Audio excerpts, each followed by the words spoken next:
Isang lalaki sa barangay Batong Buhay sa Blayan, Occidental Mindoro ang sinasabing kinain ng dambuhalang ahas. Ang trahedya na ito na naganap sa kagubatan ng Mindoro ay talaga namang umagaw sa atensyon ng buong bansa. Ang nasabing insidente ay nauwi sa pagkamatay ng isang katutubong mangyan na kinilalang si Gumilid Lantod, 32 years old, matapos umunong kainin ng isang napakalaking reticulated python. Isang ulat na kalaunan ay umabot din sa TV Patrol at nai-feature pa nga sa Magandang Gabi Bayan ni Kabayang Noli Di Castro. Ako po si Royzen, welcome sa Kien Thoughts. Kung hilig mo mga ganitong uri ng videos, mag-like at mag-subscribe para lagi kang updated sa ating mga susunod na upload. Bago natin simulan ang kwento, big shoutout po kay Nestor Alfaro na siyang nagbigay ng impormasyon tungkol sa isang lalaki na kinain ng ahas sa Sablayan, Occidental Mindoro.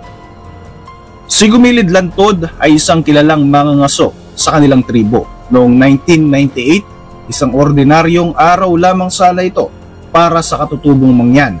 Siya ay isang ama na may 6 na anak. Ayon sa kwento, nagtungo siya sa kagubatan sa Sitio Kulasisi, Barangay Batong Buhay sa Blayan, Occidental Mindoro upang manghuli ng paniki. Sanay na siya sa kabundukan. Ito ang kanilang tahanan. Nandito ang kanilang kabuhayan at ang kanilang nakasanayang lugar. Pero noong araw na yon, hindi na siya nakabalik. Napansin ng kanyang mga kaanak at mga kalugar ang pagkawala ni Gumilid.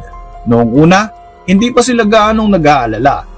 Iniisip kasi nila na baka bumaba lamang ito sa kapatagan o baka may dinaanan lang o baka naman nagpapahinga lamang sa loob ng kuweba.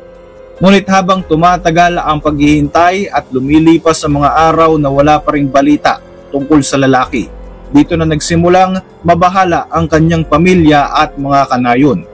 Ayon sa ilang accounts, umabot pa nga sa puntong pinaghinalaan na baka siya ay dinukot ng mga rebelde. Isang posibilidad na nag-udyok sa ilan para humingi ng tulong sa mga opisyales para palawakin ang paghahanap sa kanya sa kagubatan. Nag-organisa ang mga katutubo ng malawakang search party sa kagubatan kasama ang kanyang pamilya at ang ilang miyembro ng mga militar. Araw-araw nilang sinusuyod ang buong kagubatan kung saan posibleng napadpad ang nawawalang lalaki. Ilang araw na ang lumipas nang may madiskubre silang kakaiba sa isang liblib na bahagi ng kagubatan.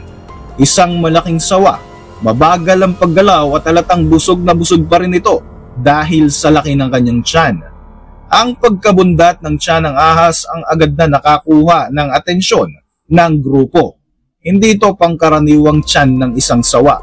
Malaki ito, bilugan at tila mayroon itong napakalaking kinain. Dito na nagkaroon ng hinala ang mga tao na baka ang lalaking hinahanap nila ay kinain na ng ahas na ito. Dahil dito, napagpasya nilang patayin ang napakalaking ahas at biyakin ang tiyan nito upang alamin kung ano ang kinain ng naturang hayop. Ikinagulat ng lahat nang nakapanood ang sumunod na mga pangyayari. Sa pagbiyak nila sa tiyan ng sawa na tinatayang nasa 23 feet ang haba, natagpuan nila rito ang katawan ni Gumilid Lantod. Wala na itong buhay at ayon sa mga report, ang kalahati ng katawan nito ay halos naaagnas na. Ang balita na ito ay umabot hindi lamang sa lokal na media kundi pati na rin sa ibang bansa. Noong April 1998, naglabas ang German publication na Express gamit ang datos mula sa AFP. Ayon sa kanilang report, nag-iisang nanguhuli ng paniki si Gumilid Lantod sa Mindoro Island sa Pilipinas nang umatake ang 23 feet na python sa kanya. Nilingkis nitong lalaki hanggang sa malagutan nito ng hininga at saka sinimulang lunukin. Kalaunan ay natagpuan ng isinagawang search party ang malaking ahas na sobrang busog. Biniyak nila ang tiyan nito at dito ay natagpuan nga ang katawan ng kaawa-awang lalaki. Dito unang nagmula ang widely circulated version ng kwento na sumusuporta sa mga naunang ulat mula sa komunidad sa Mindoro. Sa Pilipinas, mabilis na kumakalat ang balita sa radyo, pahayagan at lalo na sa telebisyon. Sinasabing na-feature din ito ni kabayang Noli De Castro sa kanyang programa na Magandang Gabi Bayan noong 1998 na nagbigay ng mas malawak na coverage sa pangyayari. Sa kasagsagan ng balita, kumalat ang isang larawan ng isang higanting python na may nakaumbok na katawan sa tiyan, bagamat nagkaroon ng iba't ibang bersyon at kwento online pagkalipas ng maraming taon. Ang pinagmulan nito ay ang insidente sa Mindoro noong 1998 na kaso na nga ni Gumilid Lantod. Sinubukan kong maghanap ng mga videos, articles, news report at iba pang mga resources na related sa kaso na ito, subalit wala po akong natagpuan. May ilang mga forum, mga article at iba pa mga blog na nabasa ako, pero ang lahat ng mga impormasyon ay base lamang din sa mga kwento-kwento o haka-haka. Sinubukan ko ring hanapin ang video o ang news coverage na kiniklaim ng marami na na-feature ni kabayang Noli De Castro. Pero since 1998 pa di umano naganap ang pangyayaring ito, maaring hindi ito available ngayon o maaring nasa archive ito ng ABS-CBN. Gayunpaman, maraming mga taga-Sablayan, Occidental Mindoro ang nagsasabing nangyari talaga ang insidente na ito. Pero dahil hindi pa naman ganun ka-high-tech way back 1990s, walang masyadong documented proof tungkol rito. Sa mga kababayan natin mula sa Sablayan, Occidental Mindoro na may mga ideya tungkol sa kwento ni Gumilid Lantod, please share your stories about this topic sa ating comment section. For the benefit of the doubt, maaaring nangyari talaga ang insidente na ito. Alam naman natin na marami ng mga kaso ng mga tao ang kinain ng malalaking ahas ang naganap, particularly sa Indonesia, at mayroon ding iba pang mga account na naganap naman sa mga katutubong agta na naninirahan sa kabundukan ng Sierra Madre. Ang reticulated python o mas kilala bilang sawa dito sa atin sa Pilipinas ay isa sa pinakamahabang ahas sa buong mundo. Hindi ito makamandag ngunit nakakamatay ang lakas nito kapag nalingkis o napulputan ka nito.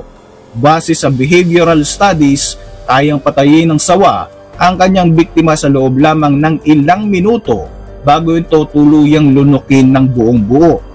Ang biglaan at tahimik na paraan ng pag-atake ng mga ganitong uri ng ahas ang dahilan kung bakit madalas na walang pagkakataon ang mga biktima para makatakbo o makahingi ng tulong.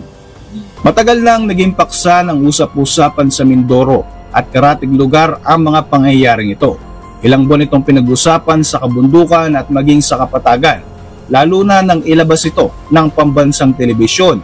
Para sa katutubong mangyan at para sa pamilya ni Gumilid Lantod, ang insidente ay hindi lamang basta kwento. Isa itong trahedya na nag-iwan ng takot, pagdadalamhati at paalala ng pag-iingat sa ating komunidad. Hanggang ngayon, mahigit 2 dekada matapos ang nasabing insidente, nananatili itong isa sa pinaka-documented at pinakakilalang kaso ng isang tao na kinain ng sawa sa Pilipinas. Habang patuloy ang pag-aaral sa wildlife behavior at coexistence sa mga liblib na lugar sa ating bansa, ang kaso ni Gumilid Lantod ay nananatiling paalala ng panganib na dala ng kagubatan at ang manipis na linyang naghihiwalay sa tao at sa kalikasan. Para sa inyong mga reaksyon, mag-iwan lang ng komento sa ibaba ng video na ito. At para manatiling updated sa ating mga susunod na upload, siguruhing mag-subscribe. I-like mo na rin ang ating mga videos bilang suporta. Muli, ako po si Royce at maraming salamat sa patuloy na pagsubaybay sa ating channel.